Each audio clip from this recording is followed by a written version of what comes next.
नमस्कार दोस्तों, हरे कृष्णा, राधे राधे। हरतालिका तीज मनाया जाएगा 26 अगस्त 2025 के दिन। ये बहुत बड़ी व्रत होता है और सुहागन स्त्रियां इस व्रत को जरूर रखते हैं। अगर आप व्रत नहीं भी रख सकते हैं तो आप घर पर पूजा कर सकते हैं। माँ पार्वती सुहाग देने वाली होते हैं, तो माँ पार्वती की पूजा करना बहुत शुभ माना जाता है। चलिए देख लेते हैं कि हमें सामग्री में क्या क्या चाहिए। सबसे पहले हम एक चौकी ले लेंगे जिसमें हम पूजा करेंगे और उसके ऊपर बिछाने के लिए पीला या लाल कलर का कोई कपड़ा आप ले सकते हैं। इसके साथ ही हरतालिका तीज के दिन मिट्टी के शिव परिवार की पूजन किया जाता है। अगर आप अच्छे से मूर्ति बना पाते हैं तो अच्छी बात है, नहीं तो माँ गौरी माँ और भगवान गणेश जी, भगवान शिव जी की पिंडाकृति रूप में भी आप मिट्टी के शिव जी और इस तरह से शिव परिवार बना सकते हैं, जिनकी पूजन आप बहुत आराम से कर सकते हैं। अगर आपके पास फोटो है तो आप फोटो भी ले सकते हैं, और अगर मिट्टी के शिवलिंग अगर नहीं भी बना सकते कोई बात नहीं, सरल सिंपल तरीके से सिर्फ फोटो से या शिवलिंग से भी आप हरतालिका तीज का व्रत की पूजा कर सकते हैं। इस व्रत में सबसे पहले कलश की स्थापना किया जाता है, तो यहाँ पे पीतल या तांबे का कोई कलश हम ले लेंगे। कलश में डालने के लिए जल ले लीजिएगा।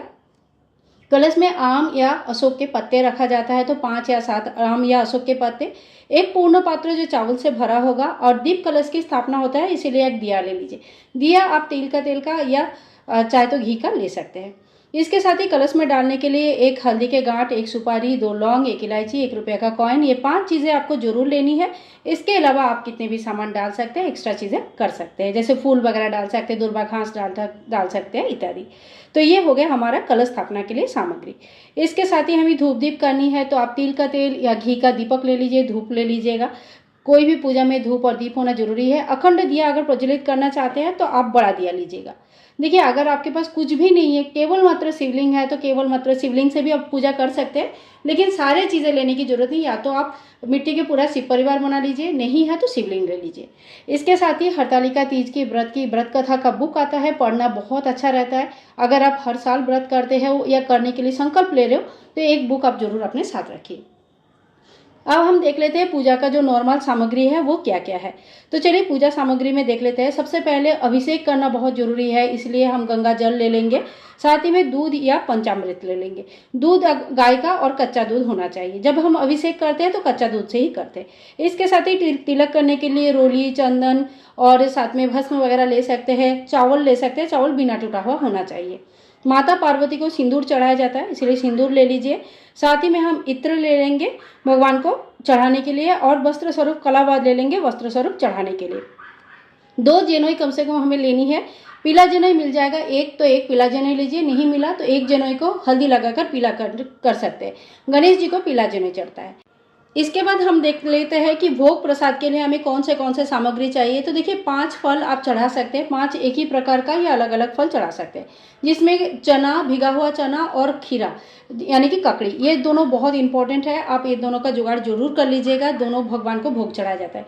इसके अलावा आप घर में कितने भी पकवान बना सकते हैं, लड्डू, मिठाई, खीर, पूरी, जो भी आपको अच्छा लगता है उस हिसाब से आप भोग का व्यवस्था कर सकते हैं। इसके साथ ही देखिए, बहुत बड़ी पूजा होता है, तो अगर आप हवन करना चाहते हैं तो एक हवन कुंड ले लीजिएगा, और गाय का बना हुआ, गोबर का बना हुआ उपले ले लेंगे, और साथ में गाय का घी ले लेंगे, और माचिस वगैरह ले लीजिए जो दिया बत्ती करने के लिए काम आएगा, और साथ ही में थोड़ी सी हवन सामग्री हम ले लेंगे। तो छोटा सा हवन भी अगर करना है तो इन सब चीज़ों से कर सकते हैं। हवन के लिए आप बतासा वगैरह भी ले सकते हैं, भोग स्वरूप चढ़ाने के बाद वो हवन में डाला जा सकता है। इसके बाद देखिए, हमें फूल तो पूजा में जरूर चाहिए, तो भगवान शिव जी के प्रिय जो भी चीज़ आपके पास अवेलेबल है, बेल पत्र, समी के पत्र, धतूरा का फूल, फल, और साथ में दुर्वा घास, गुलाब के फूल, सफ़ेद फूल, जो भी आपके पास है उन सभी चीज़ों का व्यवस्था कर लीजिएगा। माता पार्वती को आज सुहाग जरूर चढ़ाया जाता है, सुहाग का दान भी किया जाता है। तो अपने तरफ से आप 5, 7 या 16 श्रृंगार ले सकते हैं। माता के लिए एक चुनरी जरूर लेके आना है। माँ पार्वती को सुहाग सामग्री चढ़ाने के बाद प्रसाद स्वरूप बहुत लोग खुद यूज करते हैं, बहुत लोग बाद में किसी को दान कर सकते हैं। तो आपने अपनी घर की परंपरा अनुसार आप किसी को दान भी कर सकते हैं। वैसे सुहाग दान करने से सुहाग में वृद्धि होती है, तो थोड़ी बहुत सामग्री आप दान जरूर कर दीजिए, थोड़ी बहुत आप अपने प्रसाद स्वरूप खुद यूज कर सकते हैं। फ्रेंड्स, हरतालिका तीज संबंधित सारे वीडियोस आपको हमारे चैनल पर मिल जाएंगे, तो आप उन वीडियोस को जरूर चेक कर लीजिएगा। मिलूंगी नेक्स्ट वीडियो में, तब तक के लिए हरे कृष्णा, राधे राधे। हरतालिका तीज की बहुत बहुत शुभकामनाएं। हरे कृष्णा।